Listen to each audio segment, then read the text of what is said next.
Hello বন্ধুরা, তোমরা কেমন আছো? আমি ভালো আছি। আজকে দাদির কিচেনে চিকেনের একটা রেসিপি করেছি, তোমরা দেখতেই পাচ্ছ। রেসিপিটা তোমাদের কাছে কতটা ভালো লেগেছে আমাকে কমেন্টে জানিয়ে দেবে।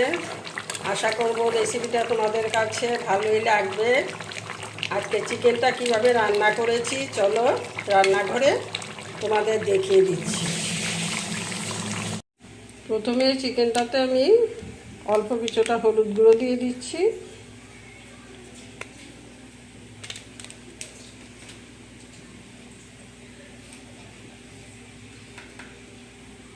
দিয়ে দিচ্ছি পরিমাণ মতো নুন,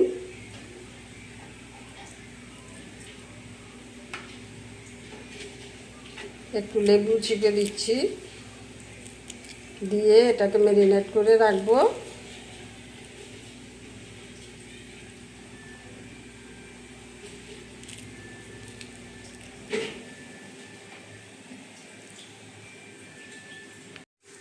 চিকেনটাকে আমি ম্যারিনেট করে কয়েক ঘন্টার জন্য রেখে দিচ্ছি।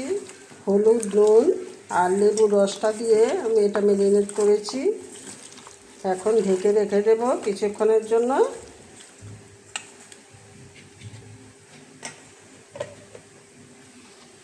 চিকেনটা রান্না করার জন্য কড়াতে তেল দিয়ে দিয়েছি, তেলটা গরম হয়ে গেছে। এখন এখানে দিচ্ছি এলাচ, দারচিনি, তেজপাতা দিয়ে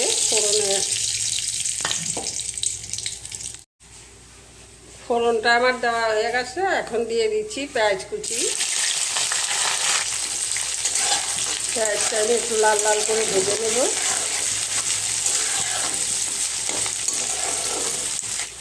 আমি আজকে চিকেনটা ম্যারিনেট করেছি গন্ধরাজ লেবু দিয়ে। গন্ধরাজ লেবু দিয়ে চিকেনটা ম্যারিনেট করলে খুব ভালো একটা গন্ধ আসে। আর হলুদ, নুন দিয়ে ম্যারিনেট করে আমি রেখে দিয়েছি। চিকেনটার মধ্যে আমি লেবুর রসটা দিয়েছি। চিকেনটা খুব সফট হবে রান্না করলে। তোমাদের কাছে যদি লেবু না থাকে তবে তোমরা ভিনিগারও দিতে পারো, কোনো অসুবিধা নেই। তা আমি গন্ধরাজ লেবুটা ব্যবহার করেছি একটু সেন্টের জন্য। চিকেনটা করার জন্য এখানে ডুমো ডুমো করে কিছুটা আলু কেটে ভেজে নিয়েছি নুন হলুদ দিয়ে। তোমাদের দেখাতে পারিনি, ক্যামেরাটা বন্ধ ছিল, তার জন্য আমি খুবই দুঃখিত। পেঁয়াজের মধ্যে একটা সোনালি কালার চলে এসছে। খুব একটা ভাজবো না, এভাবেই ভেজে নিয়েছি পেঁয়াজটা, এর চেয়ে বেশি আর ভাজবো না। এখন দিয়ে দিচ্ছি এখানে আদা বাটা আর রসুন বাটা, দুটোই আমি একসাথে দিয়ে দিচ্ছি। আজকে বাটা মশলা আর গুঁড়া মশলা দুটো দিয়েই আমি করবো।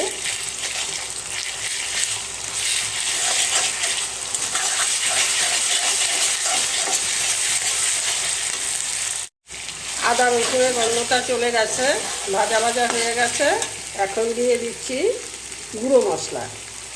গুঁড়ো মশলা আমি কি কি দিচ্ছি, লঙ্কা গুঁড়ো, জিরে গুঁড়ো, ধনে গুঁড়ো আর হলদি গুঁড়ো একসাথেই দিয়ে দিচ্ছি আমি।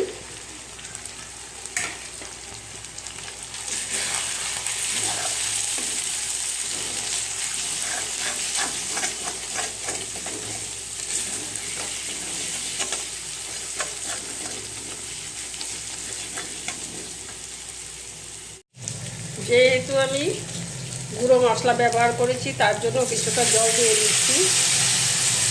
জলটা দিয়ে আমি ভালো করে মশলাটা কষিয়ে নেব।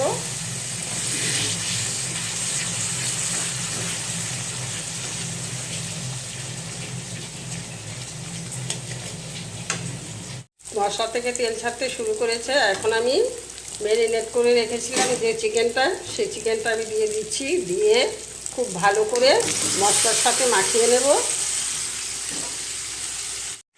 মশলার সাথে চিকেনটা আমি খুব ভালো করে মিশিয়ে নিয়েছি। এখন আমি কিছুটা সস দিয়ে দিচ্ছি, টমেটো সস অল্প করে দিয়ে আমি আবার একটু নেড়ে চেড়ে দেবো।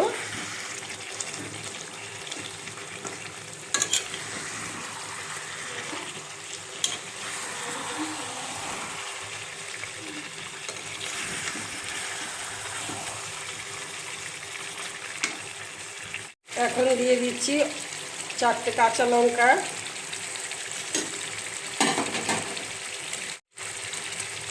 ভেজে রেখেছিলাম আলুগুলো এখন দিয়ে দিচ্ছি,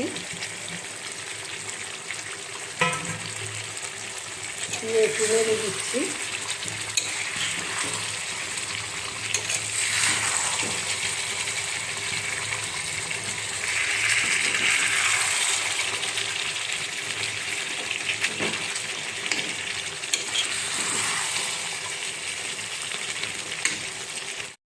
আলুগুলি দিয়ে আমি একটু ভালো করে নেড়ে চেড়ে দিচ্ছি। তোমরা দেখতেই পাচ্ছ চিকেন থেকে তেল ছাড়তে শুরু করেছে। আর অল্প কিছুটা ভেজে নেব। যতটা ভাজা যাবে চিকেন ততটাই টেস্টি হয়, না হয় কাঁচা গন্ধ থেকে যায়। চিকেন থেকে তেল ছাড়তে শুরু করেছে, কতটা সুন্দর হয়েছে দেখো, খুব সুন্দর হয়েছে। চিকেনগুলোও আমার সেদ্ধ হয়ে গেছে, ভাজার মধ্যেই চিকেন সেদ্ধ হয়ে গেছে। এখন অল্প করে জল দিয়ে দিচ্ছি, খুব একটা বেশি জল দেব না, আমি অল্প জল দেব।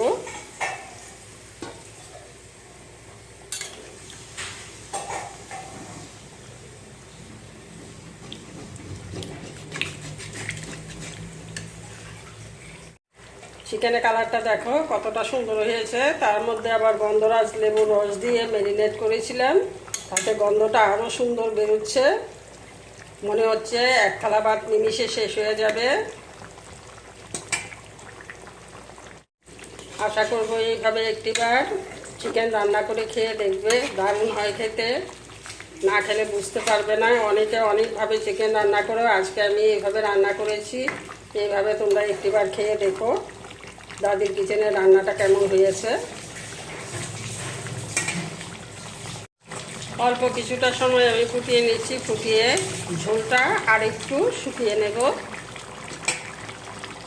দিয়ে দিচ্ছি পরিমাণ মতো গরম মশলা,